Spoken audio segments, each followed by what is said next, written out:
Eh bien, tout d'abord, je tenais à remercier l'ensemble des orateurs et des participants, et puis aussi les personnes à la fois en présentiel et à distanciel pour la participation active à cette journée sur l'intelligence artificielle. Et l'objectif de la table ronde était de revenir sur des enjeux assez structurants, en fait, mais qui ont déjà été abordés au décours de la journée, sur les enjeux éthiques, les enjeux réglementaires, les enjeux de frugalité. Il en a été aussi beaucoup question, de manière à pouvoir finalement donner des grands points de repère dès lors qu'une institution comme la nôtre, et bien sûr en lien avec ses partenaires, puisqu'il a été aussi question d'écosystème, et je pense qu'on en reparlera, euh, et ces points de repère autour de ces différents enjeux-là. Et du fait de l'expérience de nos intervenants qui ont été conviés à cette table ronde, on pourra couvrir l'ensemble de ces enjeux. Et donc, je voudrais tout d'abord les présenter. Donc, en premier lieu, je donnerai la parole à Théo Alves d'Acosta. Alors, je reprends mes notes, hein, qui est président. Bah, vas-y, Théo, je vous laisse vous présenter. En fait, ce sera plus simple, hein, et plus fluide. Bonjour à nouveau. Je suis coprésident de l'ONG Data for Good. C'est une ONG qui rassemble 6000 bénévoles qui sont dans les métiers de la data et de l'IA et qui mettent leurs compétences au service d'ONG, de services publics. Et donc, on a l'occasion de travailler avec pas mal de monde ici. Et je suis également, dans ma vie qui me rémunère, data scientist et ingénieur en IA chez Equimetrix. Et j'ai développé le chatbot Climate Q&A dont parlait tout à l'heure Philippe. Et j'ai l'occasion de travailler aussi avec l'ADEME sur ces sujets. Ok, merci Théo. Régis Châtelier de la CNIL. Pareil, Régis, je te laisse te présenter. Bonjour à toutes et à tous, Régis Châtelier. Moi, je m'occupe d'études d'innovation et prospective au sein d'un service de la CNIL qui s'appelle le Laboratoire d'innovation numérique de la CNIL. Et nous travaillons également de manière très proche avec le tout nouveau service de l'intelligence artificielle qui a maintenant 1 an. Philippe Guillauzy, Et que donc nous avons Philippe déjà vu. Guillauzy, ouais, rebonjour, responsable de l'IA à l'ADEME. Et Florent Martin, d'Ecolab. Oui, donc moi je suis en charge du bureau Data IA de l'Ecolab, Ecolab que vous avez croisé avec Paul et avec Thomas Cotinet, son responsable ce matin. Et on est un laboratoire d'innovation au sein du Commissariat général au développement durable. Bien, merci à tous et merci d'avoir accepté l'invitation. Alors, ces enjeux, hein, les discussions autour de ces enjeux sont éminemment importants, d'autant qu'on parle de santé environnement, de lien entre des données environnementales et des données sensibles qui sont des données de santé, et que des enjeux d'éthique sont bien sûr très prégnants et de protection de la personne dès lors qu'on s'intéresse à ces questions de santé publique et de lien avec les conditions environnementales. Et je vais peut-être donner la parole tout de suite à Théo, puisque donc, par le biais de l'association Data for Good, hein, Théo, tu as initié un ouvrage qui est d'ailleurs mentionné sur les ressources. Donc, je vous invite aussi à regarder les posters, mais livre blanc sur l'IA générative. Et en prenant connaissance de cet ouvrage, j'ai vu aussi que tu avais contribué à un serment d'Hippocrate pour les data scientists. Et donc, est-ce qu'on pourrait avoir ton éclairage du fait de ces expériences sur finalement euh, qu'est-ce qui fait qu'on peut mettre en œuvre de l'IA de confiance dans le sens de l'intérêt général, tout en respectant ces différents enjeux et peut-être on dressait un panorama de ces questions au travers de cas concrets ou de cas d'usage que tu as pu rencontrer dans ton expérience. Merci beaucoup. Je vais essayer de faire rapide parce qu'on pourrait faire 6 heures dessus et je crois que vous en avez déjà marre. Euh, ce que- le serment d'Hippocrate du data scientist, si on commence par ça, c'est quelque chose qui a été créé en 2018 au moment où c'était le sujet de l'IA éthique était encore assez peu genre représenté, de l'IA responsable, de l'IA de confiance. C'était quelque chose qui commençait à émerger vraiment de la société civile dans Data for Good où les data scientists se disaient bon, faut faire attention, parfois on fait un peu n'importe quoi, on va modéliser en mettant des biais à l'intérieur, on va pas faire attention aux données personnelles, on va se poser des questions d'explicabilité. Donc c'est des choses dont vous avez déjà pas mal parlé aujourd'hui. Et en gros, ça avait abouti à se dire bah, si on prend l'ensemble de ces enjeux-là, voici tout simplement la charte qui permet de dire en tant que professionnel du secteur, moi qui modélise de la donnée avec des algorithmes, je dois faire attention à ce point A, B, C, D. Et on avait eu des milliers de signataires. Et c'était apparu, en tout cas en France, comme une des premières initiatives sur le sujet qui peut se poser des questions et qui venait de la société civile et des citoyens. Ça, c'était assez représentatif, je pense, de l'ensemble des enjeux éthiques qu'on a eu pendant un petit moment, c'est-à-dire pendant genre les 15-20 dernières années, avant les 2-3 dernières années qui viennent d'arriver, sur toutes les questions d'IA prédictive, de machine learning, etc., qui posaient énormément de questions déjà éthiques, notamment en fonction des cas d'application dans lesquels ils étaient. Ça a été mentionné un petit peu tout à l'heure, mais quand on fait une allocation de droit, une allocation fiscale ou n'importe quel sujet, c'est pas du tout la même question éthique que si jamais on est en train de recommander des chaussures, encore que ça pose d'autres questions. Derrière, il y a eu une évolution dans les 2 dernières années, c'est-à-dire littéralement il y a 2 ans, avec l'arrivée de ChatGPT dans les mains du grand public et de la popularisation de l'IA générative, qui a fait émerger une nouvelle vague, en tout cas dans Data for Good, pour dire qu'il fallait qu'on fasse un peu la même chose que le serment d'Hippocrate, mais pour l'IA générative. Et donc on a eu pendant 6 mois environ 150 personnes expertes et citoyennes qui ont dit bah, on va écrire sur ce qui nous semble important de placer comme marque, comme défi de l'IA générative, comme une nouvelle forme d'IA, et qu'est-ce que ça apporte comme nouveaux enjeux. Et ce qui est apparu, c'était des choses qui existaient déjà, par exemple les biais. Les biais sur l'IA générative, c'est un sujet qui va être quand même extrêmement important, notamment sur des questions, par exemple, de génération d'images. Un exemple qui, par exemple, nous avait marqué, c'était le Midjourney qui permet de générer des images quand on lui posait des questions sur à quoi ressemble une école en France, ça va faire une super image d'Épinal d'une école en France. Par contre, si on demande qu'est-ce que c'est qu'une école en banlieue en France, ça va faire un endroit complètement détruit qui est genre pas du tout représentatif de la vie en banlieue. Et ça, c'est des biais typiquement de conception qui peuvent poser des problèmes énormes quand l'IA générative commence à être utilisée dans les pubs, dans les films, etc.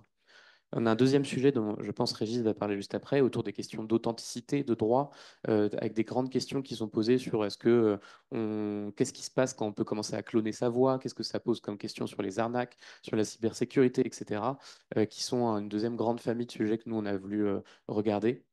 Une troisième famille qui va être autour des enjeux environnementaux. Je pense que Florent va en parler un petit peu. Mais là, on commence tout doucement à avoir des chiffres, parce qu'il y a un gros problème de transparence sur les enjeux environnementaux. On commence un peu à se rendre compte. Il y a une étude formidable de Deloitte qui est sortie il y a quelques jours, on va dire pour la première fois, commence à chiffrer une vue globale des impacts environnementaux de l'IA.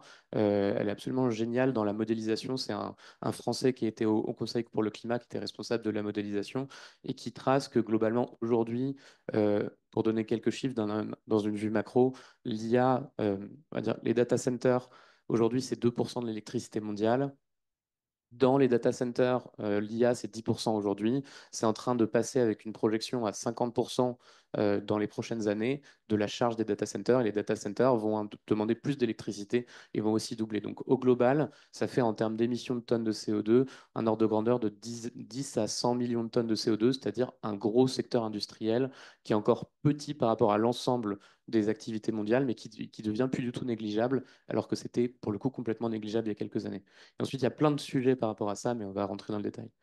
Un dernier point, juste pour finir un peu ce premier panorama, c'est aussi une prise de recul un peu sur dans quelle phase on est et quelles questions ça pose. Le gros sujet aujourd'hui éthique, c'est que c'est, on va dire, un double sujet. C'est une question d'accélération, enfin d'accélérationnisme complètement délirant et de concentration des pouvoirs. Et moi, c'est peut-être ça les enjeux éthiques qui peut-être m'importent le plus, parce qu'en fait, c'est ça qui est un peu à la source de tout ça. C'est que ça va juste très vite, parfois trop vite.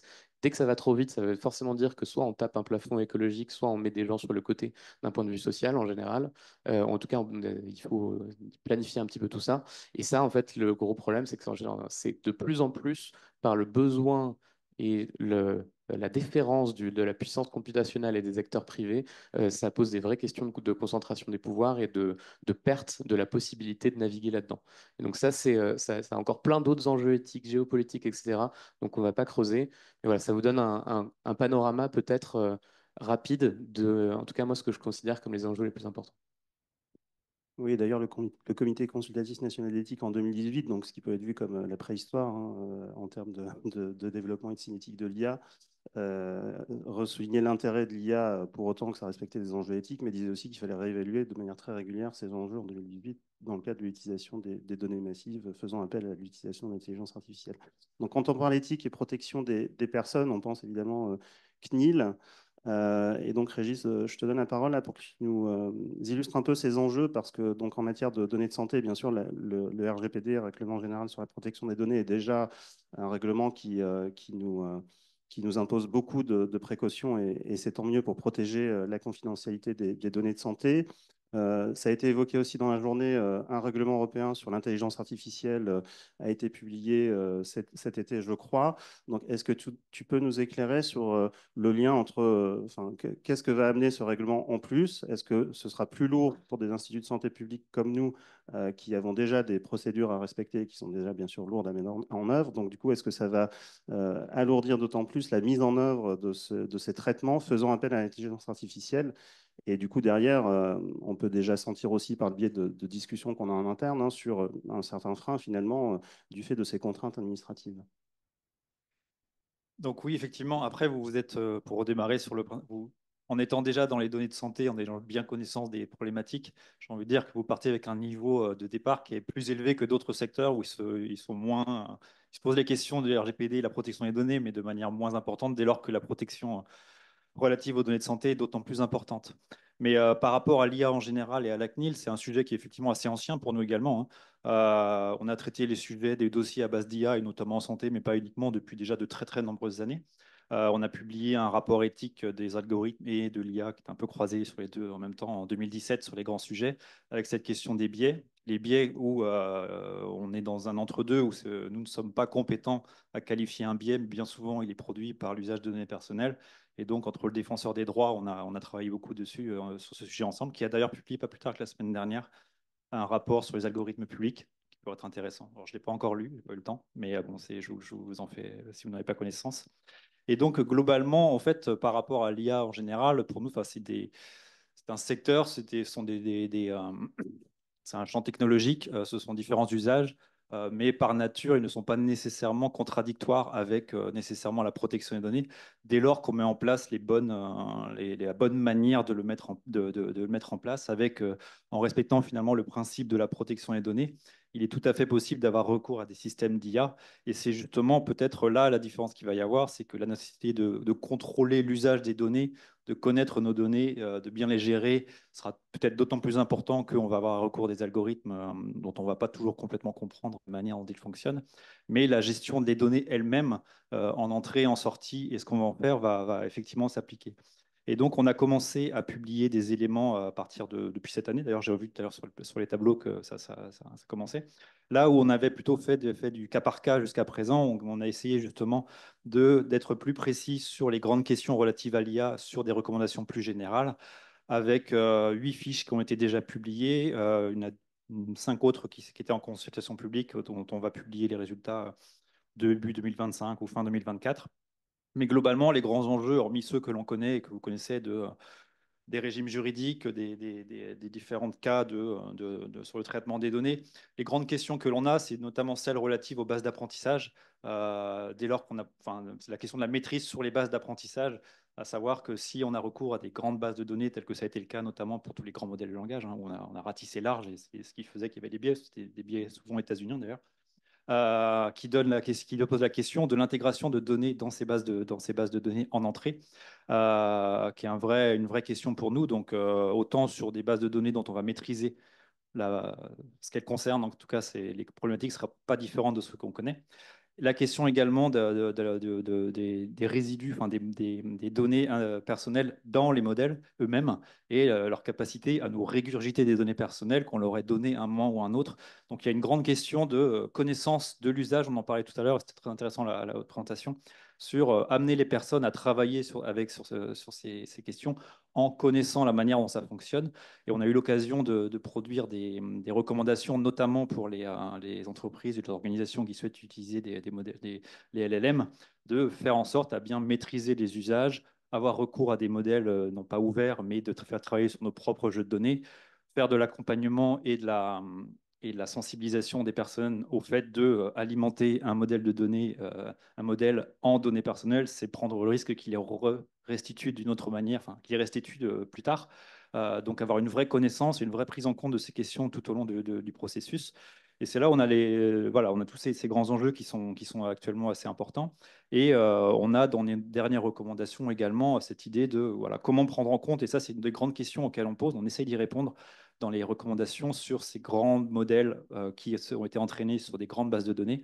Il y a une des propositions dans nos fiches qui est de créer une forme de registre des acteurs ayant eu recours à des grandes bases de données pour l'apprentissage des modèles, pour produire de la transparence. Alors non pas pour aller les sanctionner tout de suite, mais produire de la transparence parce qu'on est rendu à un stade où on aura du mal à tout refermer ce qu'on a déjà fait, mais de voir comment à partir de l'existant, tel que ça s'est passé en 98 d'ailleurs, on travaille bien pour le futur et comment on corrige l'existant sur ces différents sujets.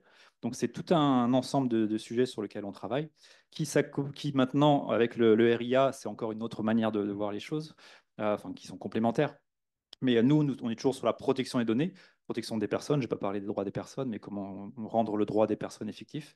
Et avec le RIA, on entre dans une logique qui est assez différente de la nôtre, au sens où c'est plutôt une logique de traiter certains types d'IA, donc les IA à très haut risque, à haut risque et des IA plus traditionnelles, si vous voulez, avec trois niveaux de risque. J'ai envie de dire que sur ces grands régimes d'IA, c'est plutôt des logiques d'autorisation de mise sur le marché.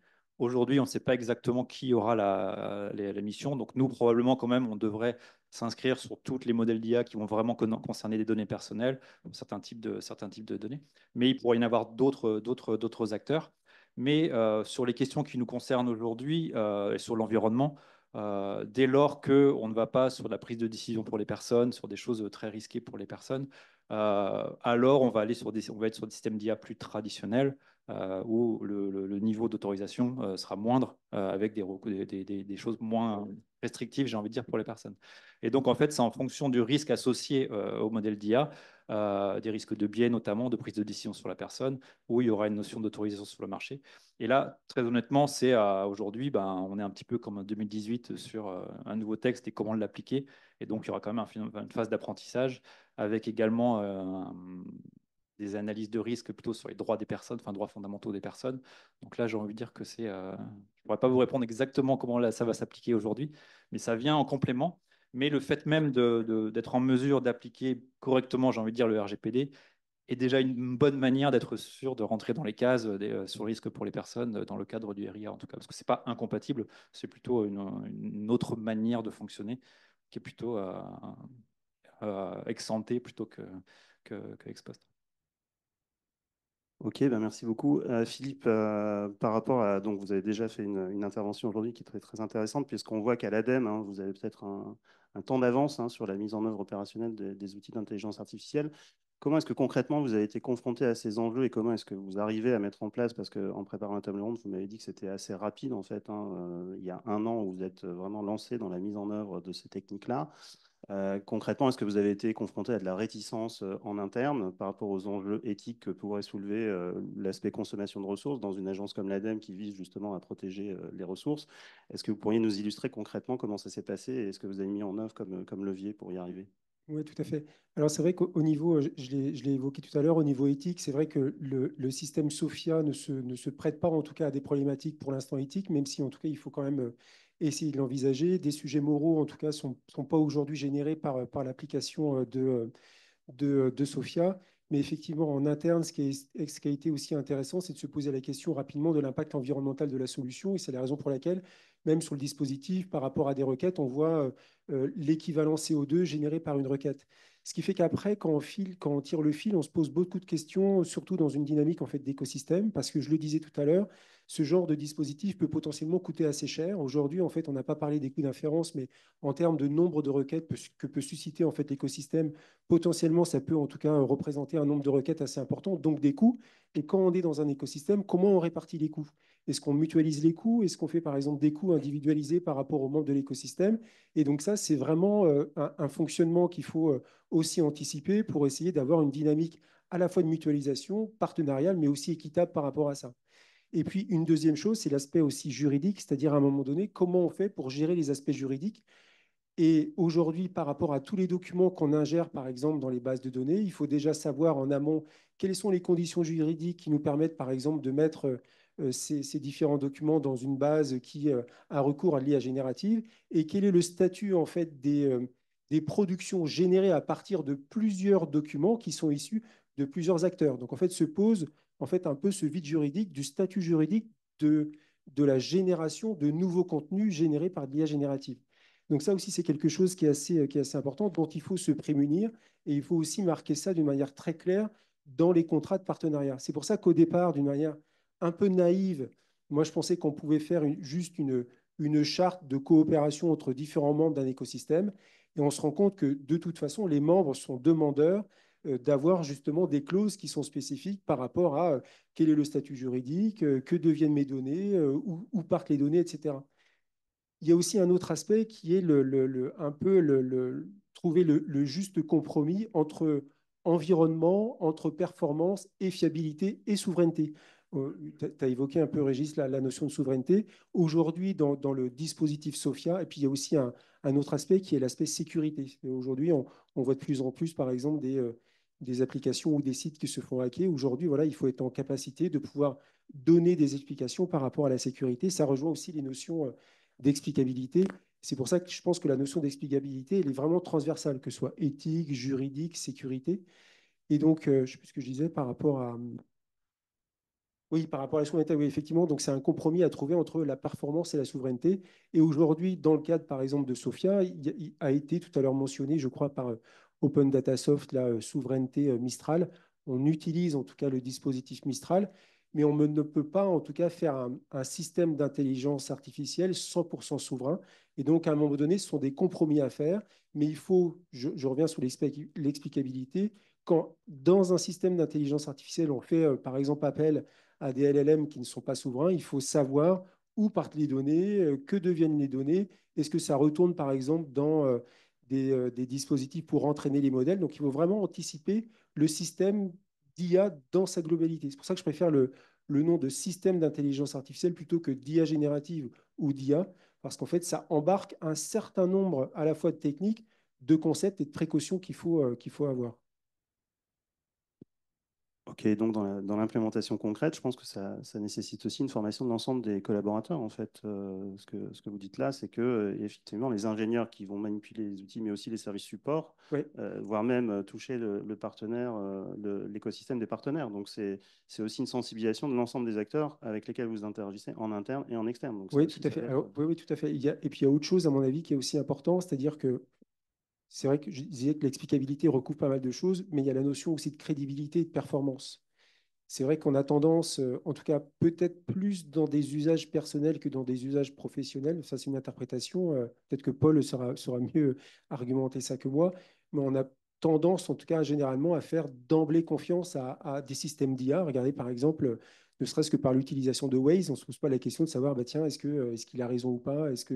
Donc on a une tendance naturelle à faire confiance. Par contre, dans l'environnement professionnel, et en tout cas dans l'environnement dans lequel j'évolue, l'ADEME, ingénieurs, des spécialistes qui ont vraiment des compétences verticales, ils ont vraiment, en tout cas, ils ont cet esprit critique. Et donc, ils interrogent et ils remettent systématiquement en cause, en tout cas, a priori, en tout cas, le dispositif.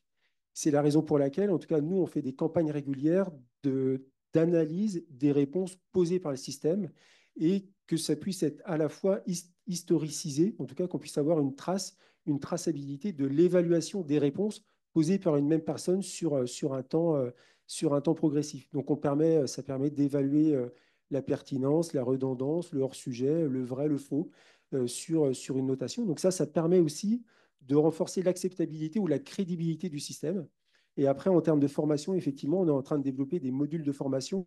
Alors, il y a plein de modules de formation qui existent clés en main, mais de toute façon, il faut aussi le personnaliser, qui va aussi sur le fait de dire je dois comprendre ce qu'est l'intelligence artificielle pour éviter les fantasmes, pour éviter les réticences, pour comprendre en fait la différence entre IA générative, deep learning. On parlait aussi de différents dispositifs supervisés ou non supervisés. Il faut comprendre en tout cas comment ça marche. Et après, il faut aussi aller jusqu'à effectivement l'IA et l'éthique pour aussi savoir ce qu'est l'éthique pour ne pas que ce soit uniquement un slogan, parce que quand on utilise l'éthique en tant qu'adjectif, ça veut dire qu'on décrédibilise le système d'IA. IA éthique, ça voudrait dire d'emblée que l'IA, elle est bonne. Est-ce que mon IA est bonne parce que mon IA est éthique? Non, pas forcément. Et c'est vrai qu'il y a des sujets moraux qu'il faut réinterroger quand on parle d'IA éthique. Et si on embarque des sujets d'IA éthique, il faut être en capacité d'avoir les mesures a posteriori qui seraient en capacité de corriger ce qui ne va pas. Parce qu'en général, on travaille surtout sur l'amont, mais on ne travaille pas quand ça commence à dérailler ou quand les gens se posent des questions.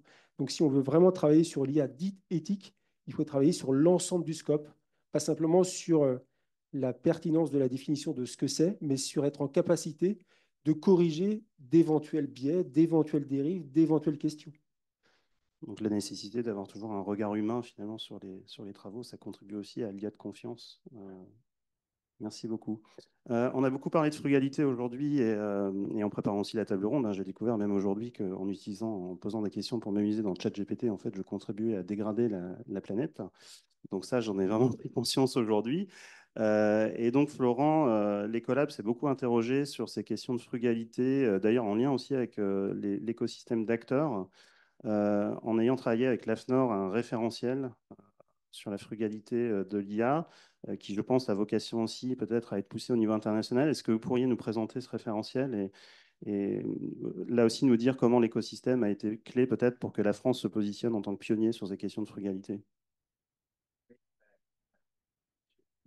C'est parfait. Oui, oui, ben merci. Alors donc nous, Ecolab, en fait, on porte la feuille de route IA et transition écologique du ministère. C'est ça qui nous donne notre légitimité en quelque sorte de faire ce travail. Et cette feuille de route, elle dit trois choses. Elle dit l'IA, c'est un outil utile aux agents du ministère, très bien. L'IA, c'est un outil utile pour faire de la transition écologique, pour améliorer nos politiques publiques, c'est très bien aussi. Mais l'IA, c'est aussi un impact environnemental. Et donc, on ne peut pas je reprends les termes de Théo. Il disait l'IA, ça va vite. On ne peut pas laisser cette vitesse augmenter comme ça sans commencer dès maintenant, alors que le sujet est à la mode, à anticiper le futur d'une forme de régulation de cette vitesse, de cette expansion et de cette consommation. Et donc, on s'est rapproché de l'AFNOR, donc, qui est l'Agence française de normalisation, qui a rassemblé un nombre assez grand d'acteurs de l'écosystème, environ 150 personnes. Donc, je pense que toutes les structures que vous représentez étaient partie prenante. Et on a décidé de faire ce qui s'appelle dans leur jargon une AFNOR spec, qui est donc un document qui est en dessous du niveau normatif, mais qui a l'avantage d'être produit assez rapidement. C'est que 6 mois de travail pour l'AFNOR et nous, c'est un truc hyper agile. Et donc, on a sorti en juin dernier ce qui, à notre connaissance au niveau international, est le premier référentiel général sur l'IA frugale, qui en fait vient poser des premières bases sur comment fait-on pour avoir une démarche de frugalité quand on met en place un outil qui utilise l'intelligence artificielle. Et donc comme c'est la première étape, c'est assez simple à comprendre et c'est assez accessible. On n'est pas encore dans des aspects techniques, on n'est pas encore dans des aspects très calculatoires ou sur des démarches ISO très précises. On est sur poser les bonnes pratiques et les bases et se rendre compte que malheureusement, ces premières bases, déjà, elles ne sont pas respectées dans la plupart des projets. Donc nous, ce qu'on appelle IA frugal, c'est trois critères. En fait, c'est un outil qui mobilise l'IA parce que l'IA est nécessaire. C'est-à-dire l'IA est aujourd'hui la seule solution qu'on connaît pour répondre ou tenter de répondre à ce besoin. Euh, je vous donne un exemple. Si vous avez des PDF avec des tableaux dessus, une solution pour faire une règle de 3 dans votre tableau sur un PDF, c'est de le mettre dans le chat GPT et lui dire fais-moi la règle de 3. Sauf que vous pouvez aussi remettre vos chiffres dans un Excel et faire la règle de 3 comme ça. Donc là, on ne peut pas être frugal, quoi qu'on fasse avec cette démarche, si on vient utiliser un bulldozer pour creuser un trou pour planter une fleur. Donc c'est cette nécessité. Ensuite, c'est la mise en place d'un paquet de bonnes pratiques sur toute la chaîne de vie du projet et j'en détaillerai certains après. Et c'est aussi une démarche qui s'inscrit dans les limites planétaires. Alors là encore, c'est pas calculatoire, hein, c'est un petit peu au jugé, mais c'est de se dire que l'usage que je vais en faire s'inscrit dans les limites et que les moyens que je déploie s'inscrivent dans les limites. Un autre exemple, c'est ça peut partir d'une bonne intention. Vous êtes dans une structure qui communique sur son blog ou sur un site internet et vous avez besoin d'images pour illustrer vos articles. Peut-être que vous avez un copain data scientist qui va vous dire je te mets en place un petit outil, tu m'écris en fait la description de ton image et en fait c'est un prompt et tu vas avoir 50 images et tu pourras choisir dedans. Si en fait à chaque fois qu'on a un besoin on génère 50 résultats, 50 solutions, clairement on n'est pas dans les limites. Donc là on est sur un outil qui dans la démarche, c'est pas forcément une mauvaise idée, mais ne va pas pouvoir avoir ce caractère frugal. Et l'usage, ben, c'est que si vous êtes une grande major du pétrole et que vous faites un outil d'IA pour aller chercher les dernières ressources pour fracturer toute la croûte terrestre quelque part dans le pôle Nord, ben, peu importe l'effort que vous allez faire sur la réduction de la consommation de votre outil, ce ne sera pas un outil d'IA frugal, malheureusement, et donc il ne pourra pas entrer dans ce cadre-là. Donc ça, c'est les grands principes. Et derrière, ben, concrètement, en fait, on se rend compte que dans un projet, on peut intégrer la question sur est-ce que je suis frugal à chaque étape. Donc en amont, ça rejoint le sujet en fait de la formation et des compétences, hein, c'est de se dire il faut que les gens qui vont s'en servir comprennent. Je donnais l'exemple de la génération d'images. Bon, bah, évidemment, on peut, si naïvement on ne se rend pas compte de l'impact qu'a de générer une image sur Midjourney ou sur Dali, bah, on peut se dire, voilà, c'est quelques temps, quelques secondes de calcul et c'est pas très grave. Et donc, quand on a des gens qui sont formés sur ces impacts, évidemment, les mauvais projets viennent moins souvent. Donc, il y a cette formation qui est amont et qui en continue. Il y a le sujet de qualification du besoin que j'évoquais. Et ensuite, dans le projet en lui-même, bah, il y a plusieurs optimisations qu'on peut faire. C'est-à-dire qu'il y a une optimisation sur les données. Je reprends l'exemple des PDF. Bon, bah, là, il y a un sujet. Les données, vos données ne sont pas exploitables, elles ne sont pas de bonne qualité. Il y a un sujet de retravail des données. Et comme ça, on peut soit éviter d'avoir recours à l'IA, soit peut-être utiliser un outil qui est moins consommateur. Donc le travail sur les données, il est essentiel. Ensuite, il y a évidemment la performance du modèle et le choix qu'on va faire du modèle. On a des petits modèles qui coûtent moins d'énergie que d'autres. Et quand on a des petits besoins, on peut prendre des petits modèles. Et c'est souvent plus efficient même pour la personne qui l'utilise. On a un travail d'évaluation de l'impact de tout ça. C'est-à-dire que si on ne mesure pas en fait ce qu'on fait, on n'aura jamais l'information sur le paramètre. Donc, il faut absolument intégrer ça dans le projet. Et les deux derniers, c'est des enjeux de gouvernance, puisque bah, le sujet il doit être cyclique en fait, hein. Il doit être réapproprié à la fin des projets. Et il doit être intégré en tant que tel, c'est-à-dire que c'est un paramètre du projet, mais c'est aussi un objectif à avoir. Et donc, si on prend dans une entreprise la gouvernance classique qui a un enjeu de rentabilité et qu'on essaye de lui greffer la frugalité, en général, ça ne va pas marcher. Donc, il faut des gens dédiés à ça. Je m'arrête là. Ok, merci beaucoup pour cet éclairage. Ce qui implique aussi qu'on ait conscience de ces enjeux en amont de l'implémentation d'IA dans des structures. Et là aussi, ça fait appel à une expertise que forcément, on n'a peut-être pas toujours, en tout cas de manière exhaustive. Et donc, l'importance de sensibiliser, là aussi, de former et d'avoir des personnels compétentes pour pouvoir appréhender ces dimensions-là. Alors, il nous reste, je regarde Morgane, il nous reste un quart d'heure, je pense, parce qu'on voulait laisser 5 minutes pour des questions éventuelles de l'assistance. Alors, j'aimerais vous poser une question à tous qui serait la même et qui serait plutôt de vous interroger sur 2 ou 3 éléments clés de recommandation ou de points de vigilance que vous adresseriez à la directrice générale, Caroline Semaille, que vous avez pu peut-être rencontrer ce matin et qui vraiment a fait de l'implémentation de l'intelligence artificielle un axe fort de sa stratégie. Théo, peut-être, au regard de ce que vous connaissez de l'écosystème d'acteurs qui ont déjà implémenté ces technologies-là, qu'est-ce que vous recommanderiez en 2 ou 3 minutes? C'est ça. Je sais pas, j'en donne deux.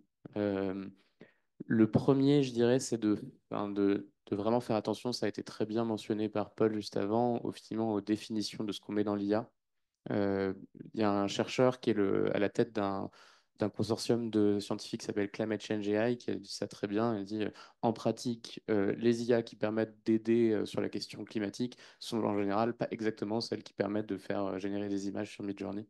Et c'est quand même, il y a vraiment des différences fondamentales entre toutes les familles d'IA possibles. Donc une définition précise me semble extrêmement importante parce que ça permet effectivement déjà de gommer plein de problèmes et d'incompréhension dans ce qu'on dit une stratégie IA.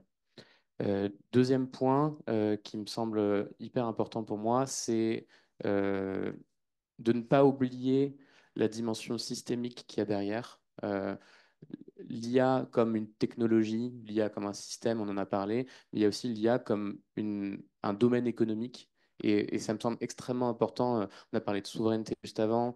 Quand on parle des enjeux environnementaux, par exemple, moi, les choses qui me commencent à me chagriner, c'est que des grandes entreprises privées aient une consommation électrique qui soit plus grande que des pays comme la Slovénie, que 30% des achats d'énergie renouvelable ont été faits par les big tech cette année, qu'on commence à construire des centrales nucléaires ou de récupérer des centrales nucléaires pour juste les rattacher à des data centers, de tricher sur les normes de comptabilité d'émissions carbone parce qu'on n'a pas envie de déclarer toutes les émissions du data center.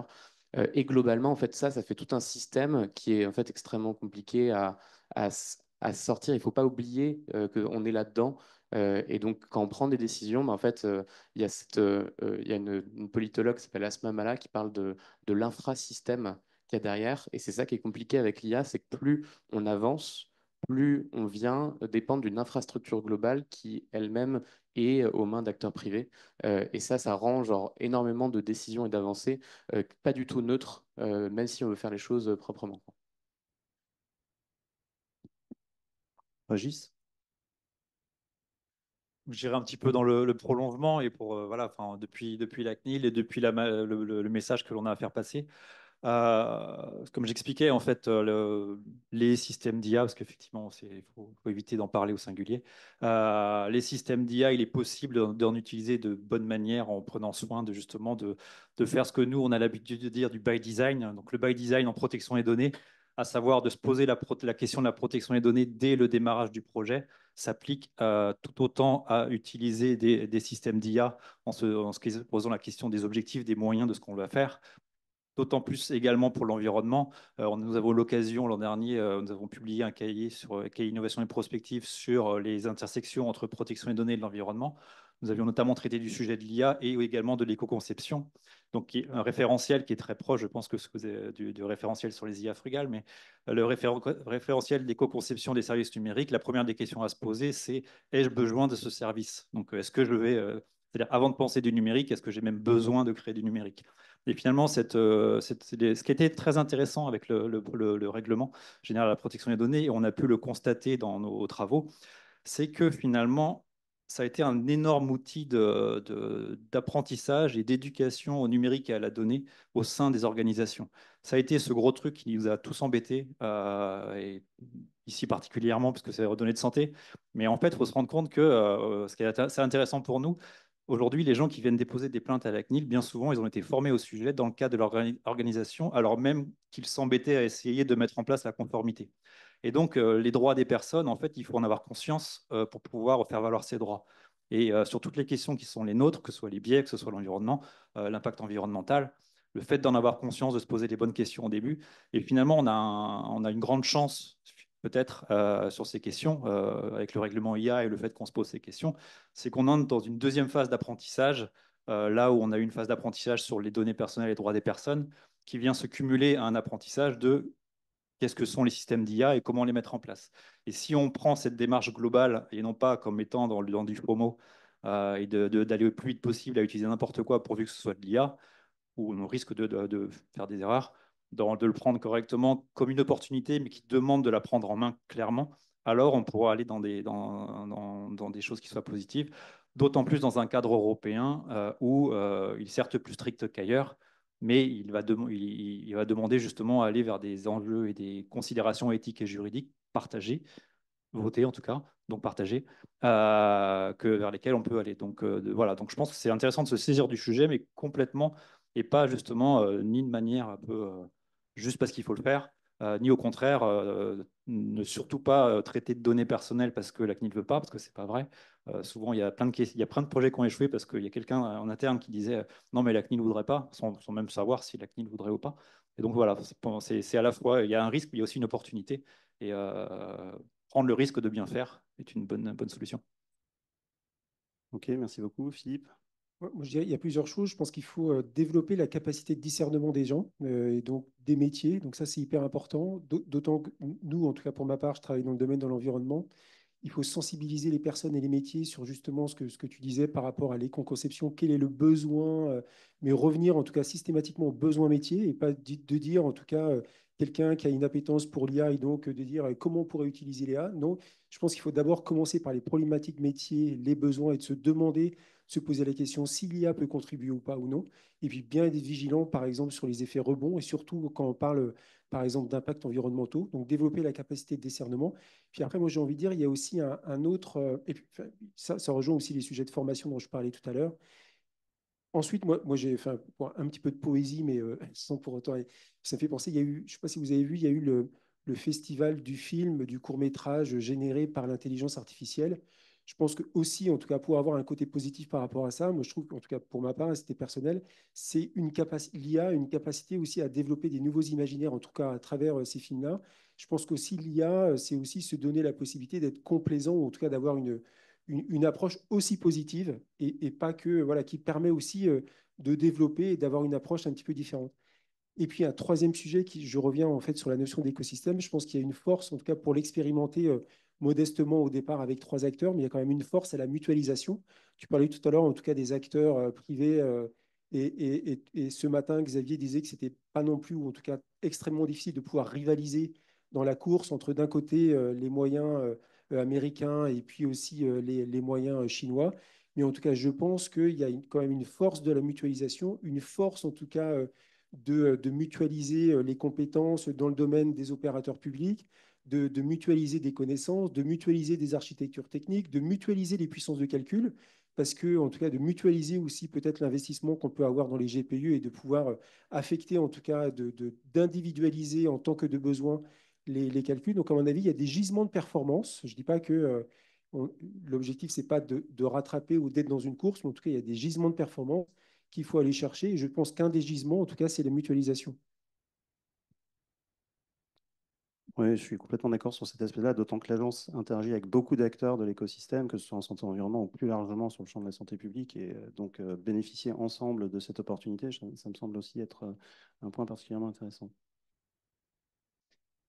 Oui, en deux points aussi, mais un point un peu dans la continuité de ce que dit Philippe, mais sur les imaginaires, quand on interroge les gens, et vous certainement aussi, et qu'on demande ce qui finalement rend heureux, ce qui est nécessaire, on se rend compte que la course à la performance, la course à plus d'argent, plus de ressources, tout ça, c'est pas ce qui intéresse les gens, en tout cas au niveau individuel en général.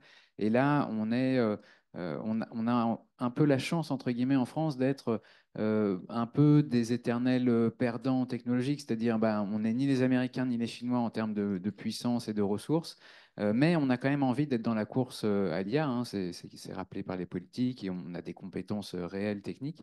Du coup, on est poussé vers aller chercher l'IA sur autre chose que la pure performance, et donc on est sur l'éthique, on est sur l'environnement, on est sur le respect de la vie privée, et du coup, bah, je pense qu'on est quand même sur une trajectoire pour aller vers une IA qui est un petit peu plus compatible avec les rêves de chacun. Et donc, tant mieux pour nous. Et je suis assez d'accord que l'IA a aussi un potentiel énorme pour les imaginaires, donc il ne faut pas s'en priver. Et le deuxième point, c'est bassement matériel, mais tout ce que mes collègues m'ont dit sur les points importants sont effectivement des points importants et vous les avez entendus parce que vous êtes déjà intéressé par l'IA et que vous êtes là. Et malheureusement, ce n'est pas vous qu'il faut cibler, c'est tous les gens qui ne viennent pas à ce genre de réunion, c'est tous les gens qui entendent parler de l'IA parce que tout le monde en entend parler, peut-être l'utilisent, mais pas assez pour avoir creusé le sujet. Et donc, eux, il faut les attraper avec des cafés IA, comme propose le Conseil national du numérique, avec peut-être des goûters IA pour les plus gourmands, des after-work IA, peu importe, mais en tout cas, les amener à un endroit où on va pouvoir leur donner un premier niveau d'information qui les aidera à ce que tout ce qui a été proposé aujourd'hui soit mis en place par tous et toutes. Merci, je regarde Yann, parce que les cafés IA et les goûters IA, ça peut être effectivement des choses qu'on a déjà expérimentées sur d'autres sujets et qui peuvent aussi mobiliser les collègues en interne et pourquoi pas les organiser aussi avec les acteurs de l'écosystème. Écoutez, merci beaucoup et j'ai envie de rester sur ces dimensions poétiques et d'imaginaire qui me conviennent bien parce qu'il faut aussi pouvoir innover et mettre à profit l'intelligence artificielle pour innover et le voir du coup comme une opportunité. Je pense que là, vous avez bien résumé effectivement cette vision de l'intelligence artificielle. Il reste quelques minutes pour quelques questions à nos intervenants qui ont tous une expertise très importante, donc profitez-en. Je suis bien conscient que les conditions météo peut-être pressent certains à vouloir partir, mais on essaye de terminer à 17h, 17h05. Donc je ne sais pas si dans le chat, il y a des questions.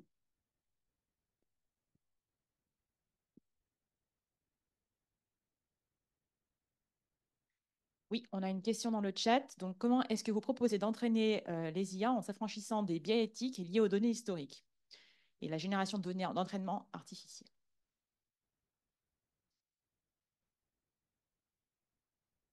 Euh, donc déjà, ça dépend de sur quel type de données on parle. Est-ce qu'on parle de texte? Est-ce qu'on parle d'images? Est-ce qu'on parle de données structurées ou pas? Et en fonction de ça, en fait, pour le coup, c'est pas un domaine qui est nouveau, la réduction des biais, quel que soit le type de l'algorithme qu'il y a derrière, que ce soit un réseau de neurones, un transformer, qui est une sous-partie qui est derrière ChatGPT, par exemple. En fait, il y a des techniques mathématiques qui permettent de le faire. En tout cas, d'aller résoudre et réduire les biais. Il y a des techniques aussi organisationnelles. Par exemple, un premier biais qui est hyper marquant, c'est que là, dans cette table ronde, il n'y a que des hommes. C'est quelque chose qu'on retrouve en pratique dans toutes les équipes de développement. Il y a aussi en général que des blancs. Il y a aussi en général qu'une tranche d'âge qui est... Donc ça vient derrière poser la question de la structure organisationnelle. Il y a des questions après derrière de comment on vient collecter la donnée. En gros, il y a plein de techniques qui permettent de le faire. Et le premier point pour venir réduire les biais, c'est tout simplement, c'est un, d'en avoir conscience, deux, de mettre en place toutes ces bonnes pratiques et ces garde-fous pour pouvoir le faire, mesurer, regarder dans le temps si ça vient changer. En tout cas, c'est un domaine qui, pour le coup, qui n'est pas du tout une chimère. La partie des biais, c'est quelque chose qui est à la fois inhérent et pour le coup qu'on peut complètement mesurer, contrôler, suivre et pas toujours enlever en fonction des cas. Derrière, quand on utilise des algorithmes sur lesquels on ne peut pas faire quelque chose, pour le coup, en fait, il y a des classements aujourd'hui. Stanford, par exemple, travaille tous les ans sur un classement des différents LLM ou des différents algorithmes qui viennent cocher le plus de cases sur plein de principes éthiques et des sous-parties sur les biais notamment. Il y a des études un peu dans tous les sens. Donc, il y a aussi des choix qui peuvent être faits en fonction de ça. Par exemple, en théorie, Mistral va mieux parler français, ChatGPT ne connaît rien à l'environnement et a un biais qui est plutôt de gauche américaine, c'est-à-dire de droite française, et va raconter un peu n'importe quoi sur plein de sujets.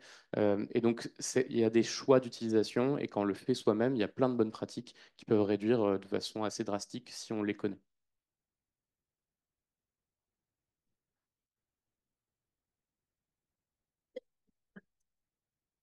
Oui, oui. Donc j'ai un commentaire et une question. Commentaire, c'est j'imagine que la France, qui est bien connue pour les mathématiques, ça peut aussi donner une pointe d'opportunité de réduire de changer, de développer de différents modèles qui consomment moins. Je viens de lire, il y a quelque chose qui est sorti sur un linear complexity multiplication algorithme qui réduit 95% la consommation, quelque chose comme ça peut vraiment changer le landscape qui est là. Au niveau international. Et la question, c'est au niveau international, est-ce qu'il y a une association ou une organisation qui essaye de regrouper toutes ces initiatives en IA, pas juste pour la gouvernance, mais aussi pour le partage, pour donner un peu nous, on est parti de Open Geospatial Consortium qui met des standards et des choses comme ça. Est-ce qu'il y a quelque chose comme ça qui existe déjà et est-ce que vous voyez que peut-être ça peut évoluer? Ouais, je peux donner un bout de réponse sur les sujets impact environnemental de l'IA. Nous, ce qu'on a fait en France, c'est une première brique et la prétention qu'on a, c'est de mener le travail international de normalisation sur cet impact. Parce que, évidemment, même si on dit qu'on est le premier référentiel, on n'est pas les seuls à avoir réfléchi sur le sujet.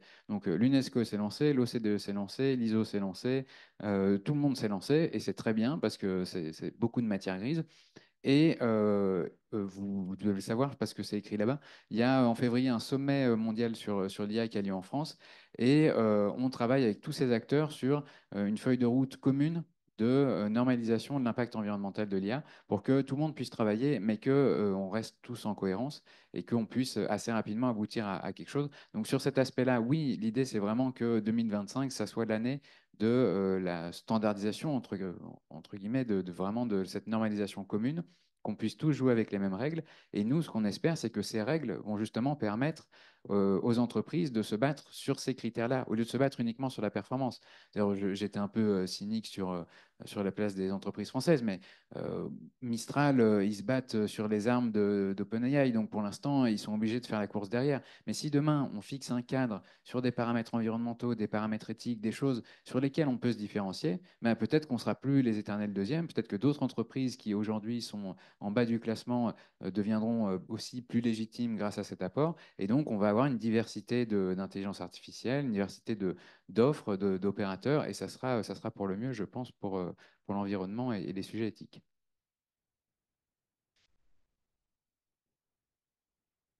D'autres questions dans le chat? Yann, et ensuite Madame.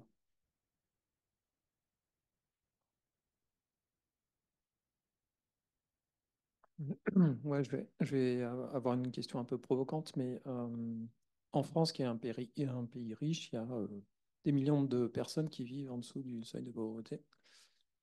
Ne parlons pas des pays qui ne sont pas européens ou américains. Et que fait l'IA pour ces personnes-là, sachant qu'en France, quand on interroge les personnes en dessous du seuil de pauvreté, par exemple, ou précaires, leur principale préoccupation est de manger. La préoccupation santé n'est pas une préoccupation, elle passe.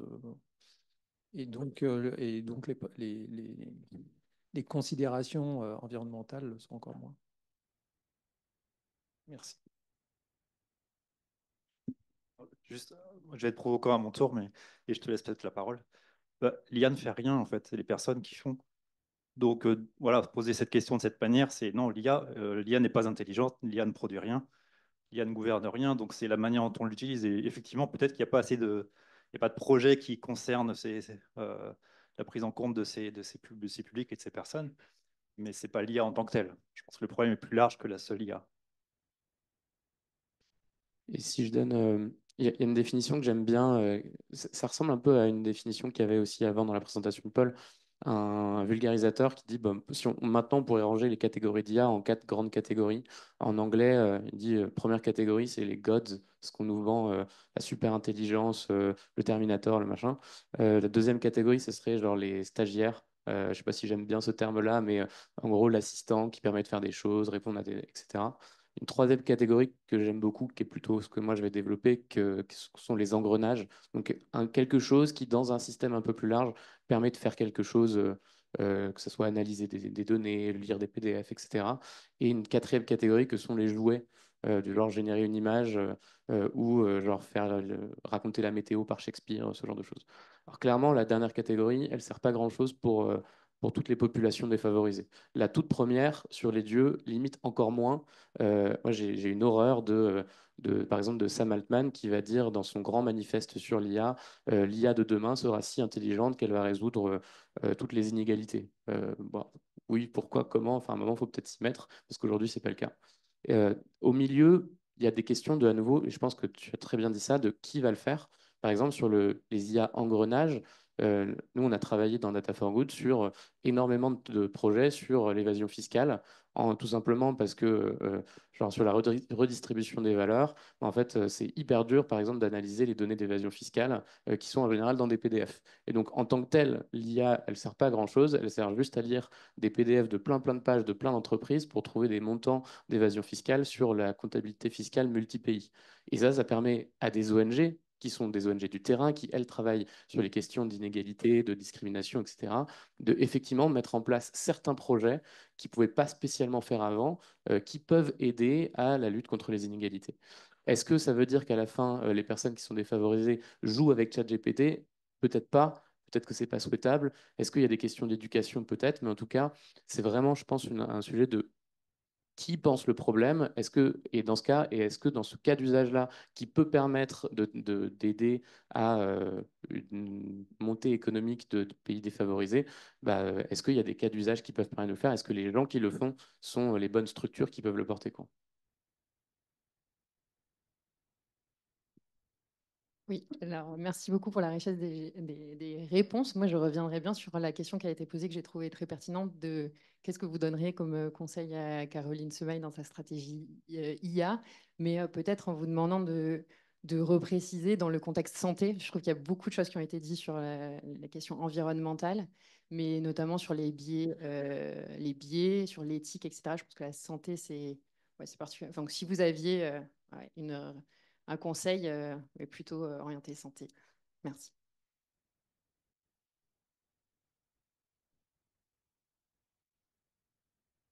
Alors, je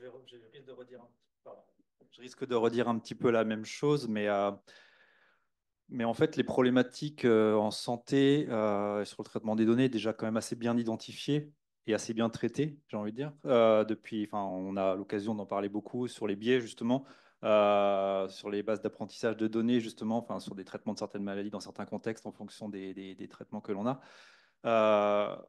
Donc, pour le coup, les biais sont identifiés et peut-être les risques sont amplifiés si on n'y prête pas garde et que justement on s'en remet à des systèmes sans les questionner sur toute la chaîne. Et donc de fait, c'est pas des nouveaux. Enfin, j'ai pas l'impression à ce stade qu'il y ait forcément des nouveaux risques, mais peut-être des risques qui sont amplifiés si on n'aborde pas ces technologies avec le sérieux nécessaire pour juste, mais qui, encore une fois, vous êtes bien placé ici pour le savoir, doit être mis en œuvre sur le sujet. Donc, pour revenir sur ce qu'on disait, mais s'il s'agit d'utiliser des systèmes d'IA pour remplacer de la compétence interne, je ne suis pas sûr que ce soit une bonne solution. Mais s'il s'agit de s'appuyer sur des compétences jusqu'à présent sans IA et d'aller chercher de l'IA en même temps, alors il doit être possible de faire ça correctement. Donc voilà, donc les risques, ils sont assez identifiés, mais je n'ai pas l'impression qu'il y ait des risques si nouveaux que ça. Le risque étant de les amplifier si on utilise les IA de la mauvaise manière. Théo, un dernier mot peut-être. Et peut-être qu'il y a enfin, sur le sujet santé, il y a quand même, aujourd'hui, je pense que j'ai vu assez peu d'études, ce qui peut, genre, pour moi, genre, diriger aussi une partie de la stratégie sur effectivement à quoi ça peut servir, en tout cas les nouvelles technologies, si je dis juste l'IA générative, parce que le reste, ça a été bien couvert, sur les questions de santé et de santé publique, et quels sont les nouveaux risques et nouveaux dangers. Je pense qu'il y en a quand même quelques-uns, mais pour le coup, qui sont très peu chiffrés sur la santé mentale. C'est un sujet qui est énorme. Pour le coup, celui-là, on sait que c'est un risque entre. Enfin, j'ai vu un chiffre, mais je ne sais pas le sourcer, du nombre de gens jeunes qui commencent à utiliser ChatGPT comme leur psy. Bah, ça, pour le coup, c'est un vrai sujet potentiellement de santé publique. Les hallucinations qu'il peut avoir dans les modèles, quand on commence à l'utiliser peut-être comme un coach de santé personnelle, bah, ça peut poser d'énormes questions.